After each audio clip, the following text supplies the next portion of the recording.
He goes on this journey and ends up with this magic lamp, and just by shining the lamp, he ends up with this amazing genie come up, giving him all his wishes, and he suddenly goes from having nothing to having everything. Well, I'm here in New York right now because we're about to launch Genius U. We're also launching my book, which is all about this. It's about the fact that each of us has a natural genius, and in the center of that, there is a light that the moment we unlock it, it's like magic happens. And I want to tell you a little story. Something I want to show you in the story I want to tell you about someone who's a genius, who was here 150 years ago. So a bit of history for New York. And this man was a Frenchman. He was a sculptor. He in fact created what is now one of the most famous statues in the world, which is the Statue of Liberty. And he didn't come up with the idea from New York. He actually came up with the idea in Egypt. And his name is Frederick Bartholdi, and he basically was on this trip down the Nile in like 1856. And as he was on this journey, he kind of like went to Luxor and saw these amazing statues. And he'd done small statues and so on, but he's like, oh, that's what I want to do. I want to do an incredible statue. Now, he'd heard of the 7 ancient wonders, which included 2 massive, huge lighthouses. One of them was the Lighthouse of Alexandria, and the other one was the Colossus of Rhodes. Colossus of Rhodes was a man who was, basically, meant to be Helios, which was the sun god, and he had these 7 rays coming out of his crown. And he goes, that's it. I'm going to do exactly the same, but a woman.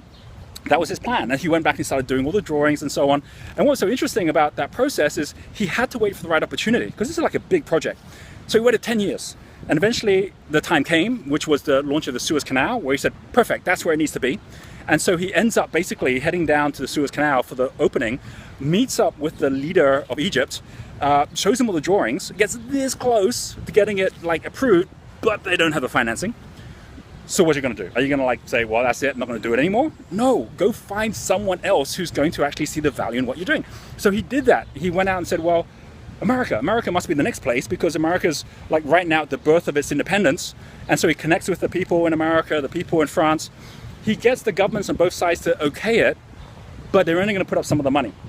So now he's got a different problem, which is like, how do I make sure I have the money to actually make this happen? By the way, if you're wondering why it's all windy here, it's because I'm actually on Liberty Island at the moment.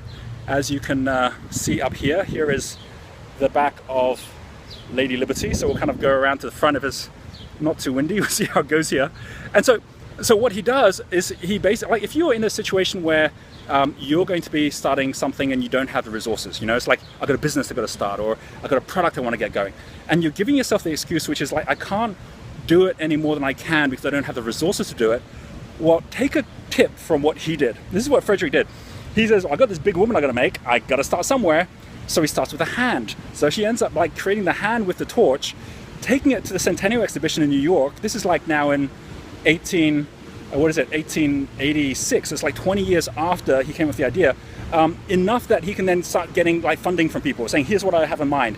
And they're going, well, the hand looks pretty good. All right, let's give this a go. They put some money in, enough to then do what? To actually do the head. So he now does the head, takes that to the World Fair, which is in Paris, raises some more money, and keeps on going like this for like 6 years until he gets up to like waist height.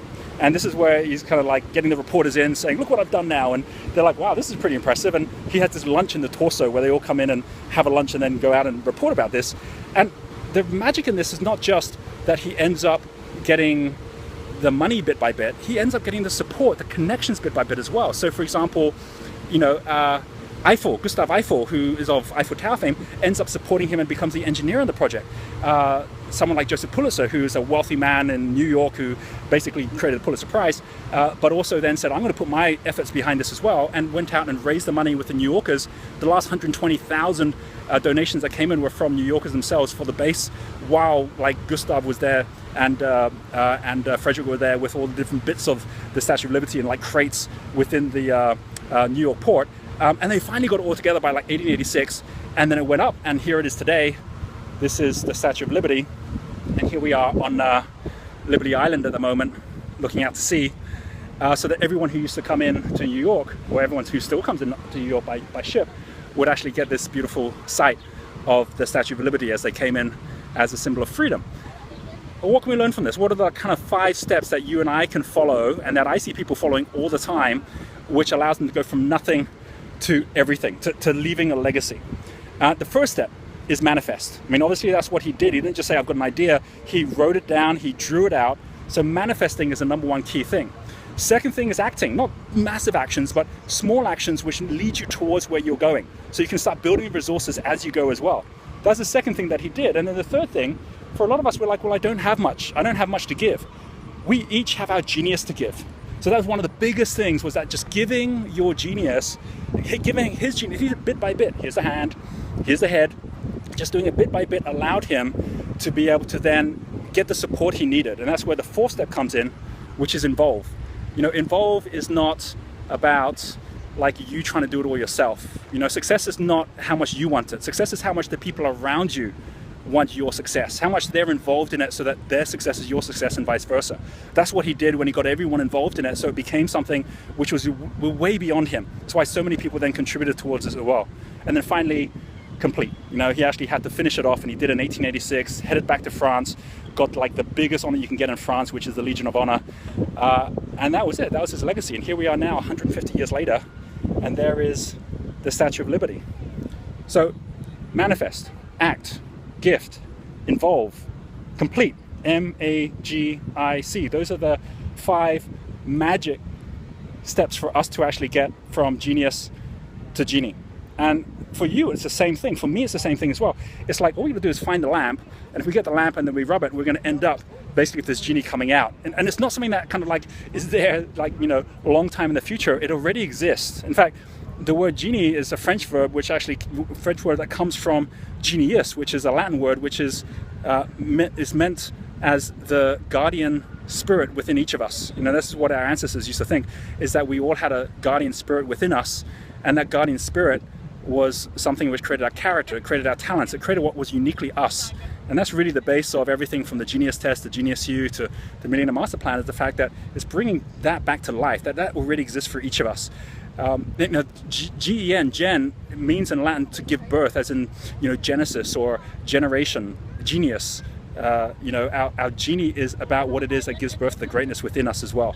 And, you know, if you actually say, well, where is that lamp? Where is it? Where do I find the lamp? Well, just have a look here, because this lighthouse here, and in fact, the Statue of Liberty wasn't originally called the Statue of Liberty. It was called Liberty Enlightening the World. That's what lighthouses do, they enlighten. And that's exactly what each of us are there meant to do as well. You're looking for the lamp? Well, we are the lamp. You're looking for the lighthouse? We are the lighthouse.